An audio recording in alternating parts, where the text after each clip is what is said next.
HOA tyrant attacks my autistic daughter. Too bad I'm the sheriff. You can't be here, Margaret's voice shrieked, cutting through the morning stillness like a blade.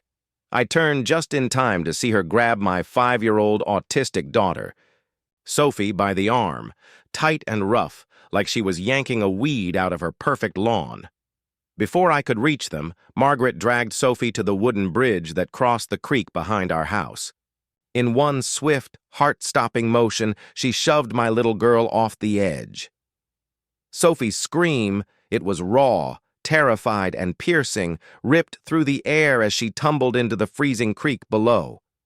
The splash echoed in my ears as I ran with everything I had. My daughter, my sweet, gentle, nonverbal girl who finds peace in patterns and sound, was now soaked, shaking, and struggling in the cold water. Margaret just stood there, arms crossed like she'd taken out the trash. She had no idea. She hadn't just assaulted a child with autism, she had assaulted the daughter of the county sheriff, and I was going to make sure she paid for it. Our house sits at the edge of a quiet suburban neighborhood bordered by a narrow creek that winds gently behind the homes. It's nothing fancy, just the kind of place you move to when you're chasing peace. For Sophie, that little creek was paradise. Every morning, like clockwork, she would wander out back to sit near the water. She'd hum softly to herself, flapping, her hands in rhythm with the current. The sound of the flowing creek calmed her in ways nothing else could. For a 5-year-old with autism, whose world can sometimes feel too loud, too bright, too fast, this was her safe place. Sophie doesn't say much, but when she does, her voice is like wind chimes, light, fleeting, beautiful. Her favorite yellow, dressed with little white flowers, was already waiting for her on the dresser before the sun came up. That's who she is. Gentle, routine-loving, innocent. My wife, Emily, is a nurse. Long shifts, early mornings. I'm usually the one who gets Sophie ready and watches over her before work. I'd just poured my first cup of coffee when I heard the yelling. I looked out the window and saw the beginning of a nightmare unfold. That place where my daughter found peace was about to be turned into a battlefield. Her name is Margaret Ellison, but no one around here calls her that. To the rest of the neighborhood, she's Karen. You know the type. Mid-50s, surgically neat haircut, designer sunglasses even on cloudy days, and a wardrobe full of pastel cardigans that scream superiority complex. She moved in about 2 years ago and quickly claimed the throne as HOA president. And once she had power, she ruled like a dictator in pearls. Lawns had to be trimmed to exactly 2 inches. Trash cans couldn't touch the curb for more than 10 minutes. One neighbor got fined because their mailbox was faded. Margaret saw everything, judged everyone, and forgave no one. But what made her truly dangerous wasn't her rules. It was her belief that she was always right, that she was the only one holding this community together. To her, compassion was weakness. Differences, flaws, and children, loud, messy little threats to her perfect world, especially children like Sophie. Margaret never understood my daughter. She saw her flapping hands as a disruption, her soft humming as noise pollution, and despite never exchanging more than a nod with us, she carried herself like she owned not just the HOA, but the very ground Sophie walked on. That morning, when she spotted my little girl near the creek, something snapped in her. She didn't see a child enjoying a quiet morning. She saw a trespasser, a problem, and Margaret doesn't tolerate problems. It started with yelling, harsh, shrill words slicing through the calm like broken glass. "You can't be here! This is HOA property! Get off or I'll make you!" I dropped my coffee and sprinted to the back door. Through the window, I saw Sophie, sitting by the creek, her hands flapping rhythmically, her eyes focused on the water. She wasn't bothering anyone. She was doing what she always did, finding peace in the patterns of nature. Then I saw Margaret stomping toward her. Sophie looked up, confused, her eyes wide, unsure. She doesn't process anger the way most kids do. She doesn't recognize it right away. She probably thought Margaret was just talking too loudly. She stayed seated, not understanding the danger. Margaret didn't slow down. She reached Sophie and grabbed her by the arm, tight, aggressive. Sophie let out a startled yelp, a sound I'd never heard from her before.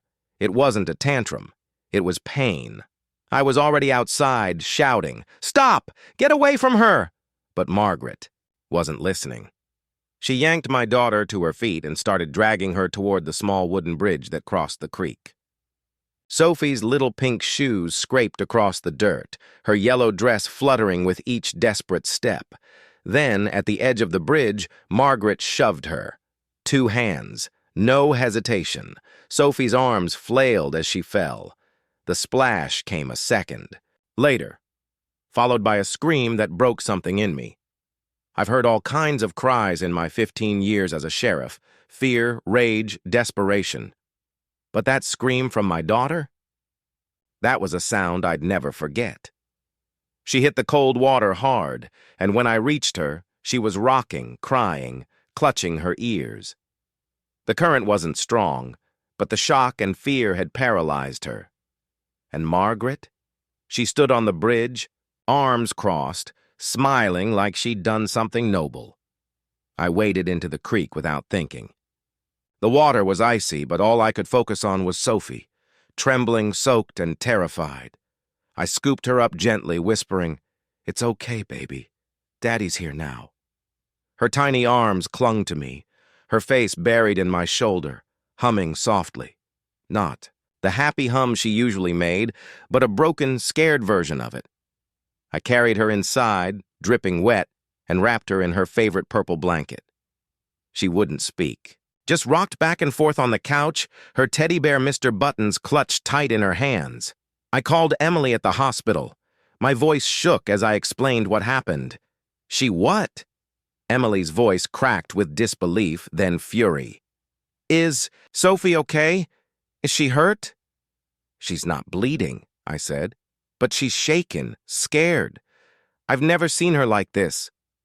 "Don't let that woman get away with it," Emily snapped. "Do something." "Oh, I would. I've been in law enforcement long enough to face down meth dealers and violent felons. But nothing has ever made my blood run colder than watching someone deliberately harm my child. Margaret didn't know who she was messing with. She thought I was just a dad. She had no idea I was a sheriff, and she was about to find out what happens when you hurt the wrong little girl. Once Sophie was calm, at least as calm as she could be, I made sure she was safe on the couch with cartoons playing softly and Mr. Buttons in her arms. I kissed her forehead and walked out the front door, my sheriff's badge heavy in my pocket, though I wasn't ready to use it. Not yet. Margaret lived 2 streets over in a house that looked like it belonged in a real estate brochure. Her lawn was perfectly edged, flower beds arranged like museum pieces, mailbox gleaming like it had been hand-polished that morning. It was the kind of house that screamed order, even if its owner clearly lived in chaos. I knocked, loud. She answered wearing a white blouse, not a wrinkle in sight. That smug smile faded the moment she saw my face. "What do you want?" she said, arms folding across her chest. "You pushed my daughter into a creek," I said, keeping my voice. "Steady! She was trespassing," Margaret snapped. "Your daughter was unsupervised, flapping around, making noise. The HOA rules are clear. Children, especially children like that, aren't allowed back there alone. She's 5. She's autistic, and you assaulted her." Margaret's eyes narrowed. "Assault? Don't be dramatic. I was protecting the community." I stared at her, seeing no regret, no doubt, just arrogance. I turned and walked away. She thought this was over. She had no idea it had just begun. Back home, I made a call to someone I trusted, Deputy Mike Rodriguez. "Mike," I said, my voice tight, "I need a full background check on a woman named Margaret Ellison. She lives 2 streets over. Address incoming." Mike paused. "Is everything okay, Sheriff?" She pushed my daughter into a creek this morning. Sophie, I need to know who I'm dealing with. I'm on it. While Mike worked, I hit the pavement. I started knocking on doors, talking to neighbors. I didn't have to dig far. Stories about Margaret poured out like floodwaters. Mrs. Henderson told me Margaret gave her a violation because her newspaper was on the driveway too long. The Garkas family had been fined because their son left his bike on the lawn for one night. Mr. Thompson said Margaret threatened to tow his pickup because it was too ugly for the neighborhood. The Kellys? Margaret called animal control because their dog barked when the doorbell rang. Then came the stories that mattered most. She screamed at our grandson. Mrs. Patel told me, voice trembling. He has Down syndrome. She said his gibberish noises were disturbing her guests. She tried to make us remove our wheelchair ramp, another neighbor said. Said it ruined the look of the block. It was a pattern. Consistent. Cruel. Calculated. When Mike called back that evening, his voice was grim. Sheriff, this woman's got a record. Not criminal, but messy. 5 cities in 10 years.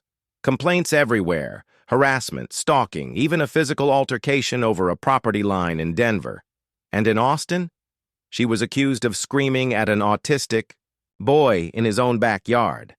I felt my jaw tighten. Sophie wasn't her first victim, but I was going to make damn sure she was her last. Now that I knew who I was dealing with, it was time to move. The next morning, I filed a formal complaint with the HOA board. I detailed every second of the incident, Sophie's scraped knees, the muddy torn dress, her panicked sobs, and attached photos to prove it.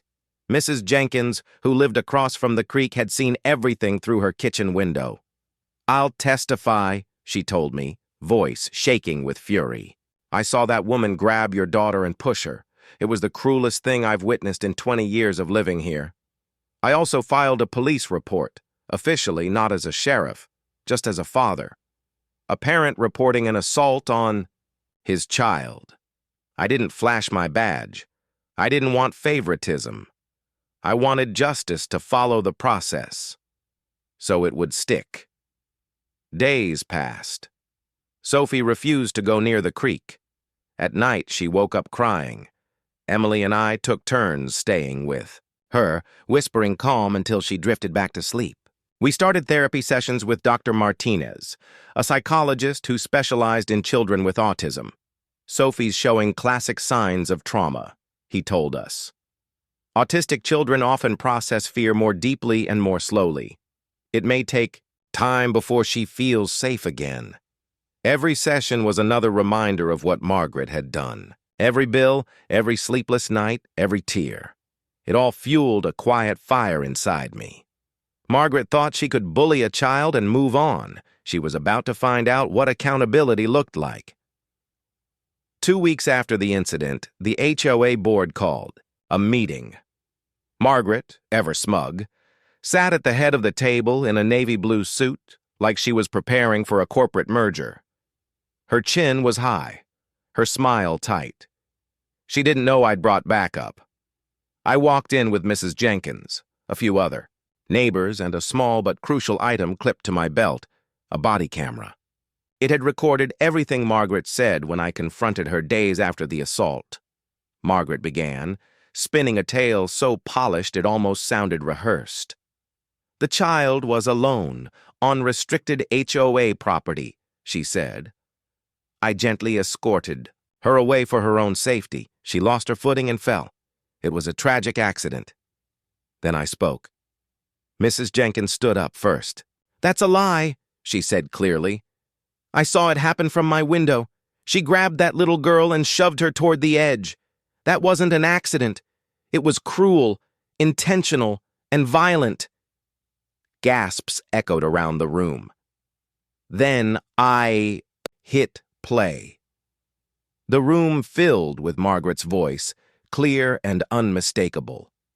Kids like that are a burden on society. They don't follow rules. They lower property values. Parents should keep them locked up, not let them ruin neighborhoods. Silence. Margaret's face went pale. I followed with witness statements, Mike's full background report, and a printed copy of the actual HOA bylaws. Nowhere did they forbid children from being near the creek. "This isn't a one-time outburst," I said. "This is a pattern. She's targeted vulnerable children before. She's lied. She's manipulated. And she assaulted my daughter." David Chin, one of the board members, stood up. "I move to remove Margaret Ellison from her position as HOA president." The vote? Unanimous. She wasn't just removed. She was barred from ever serving again. But I wasn't done yet. Margaret's face flushed with rage as she stood, pointing her finger at me like a witch casting a curse. "You'll regret this. I'll sue all of you." I calmly stepped forward, placing my sheriff's badge on the table. The room froze. "My name is Sheriff David Morrison," I said, "and this meeting is the least of your concerns." 2 days later, Detective Sarah Williams from the local department served Margaret with a warrant. She was officially charged with assault and battery on a minor, as well as child endangerment. The story hit the local news. Neighbors gave interviews. Mrs. Jenkins didn't hold back. Parents shared stories of Margaret's years of harassment. The story went viral. Justice for Sophie began trending on social media. Margaret's once perfect home was now a battleground of community outrage. Angry notes appeared on her door. Someone spray-painted "child abuser" across her pristine white mailbox. She hired a high-powered attorney who accused me of abusing my authority. But the case wasn't built on my badge. It was built on facts, witness testimonies, video evidence, her own words. 6 months later, the trial began. The courthouse was packed. Disability rights groups showed up in solidarity. Sophie sat at home, unaware of the storm outside, but we fought for her, for every child like her. Mrs. Jenkins was the star witness. "I saw it," she told the jury. "She shoved that girl. There was no accident." The body cam footage was played. Some jurors visibly winced. Margaret testified, but her coldness undid her. "Children like that need constant supervision," she said. "If her parents were doing their job, none of this would have happened." The jury didn't take long, less than 2 hours. Guilty, on all counts. Judge Williams handed down the sentence: 8 months in jail, 3 years probation, 200 hours of community service with special needs children, and full restitution for Sophie's therapy. Justice, finally, had a name. Margaret was led out of the courtroom in handcuffs, her face twisted in disbelief. But for the rest of us, there was only silence. And then relief. The ripple effect was immediate. Her house went up for sale.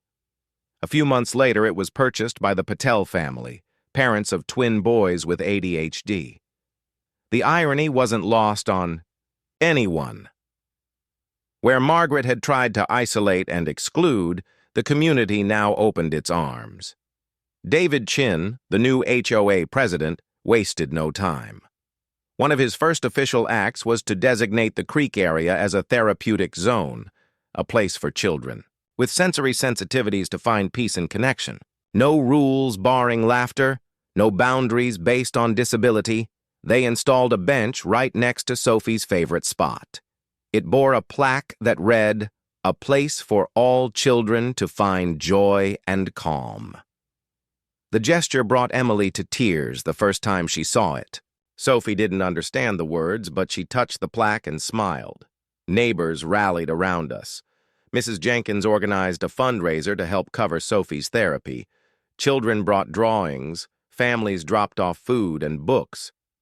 It was no longer just our fight. It was our neighborhood's healing. Miguel Rodriguez, the boy with Down syndrome that Margaret once targeted, gave Sophie a picture he drew. It showed her by the creek, surrounded by butterflies and flowers. She hugged it to her chest for hours. The community Margaret tried to divide was stronger than ever, united not by sameness, but by compassion. A year later, our neighborhood held its first Inclusion Day, a celebration of diversity, acceptance, and the beauty of every child, exactly as they are. Sophie was the guest of honor. She wore her favorite yellow dress again, this time clean, whole, and glowing in the sunlight. She sat near the creek, humming gently while other children played nearby. No one stared. No one whispered. They joined her, sat beside her, and shared her peace. Mrs. Jenkins gave a speech. Margaret tried to break our spirit by targeting our most vulnerable, but instead, she revealed our strength. We are better now, because we chose each other. As I watched Sophie, safe and content, surrounded by people who saw her not as a problem, but as a treasure, I realized something. Justice doesn't always wear a badge or swing a gavel. Sometimes it's a bench by a creek. Sometimes it's a boy's drawing filled with butterflies. Sometimes it's a child laughing freely where fear once lived. Margaret tried to take something precious from us, but she failed. Sophie is still standing, still smiling, and now she lives in a community that sees her, protects her, and celebrates her. I'm a sheriff. But first, I'm a dad. And no one messes with my daughter. Not anymore.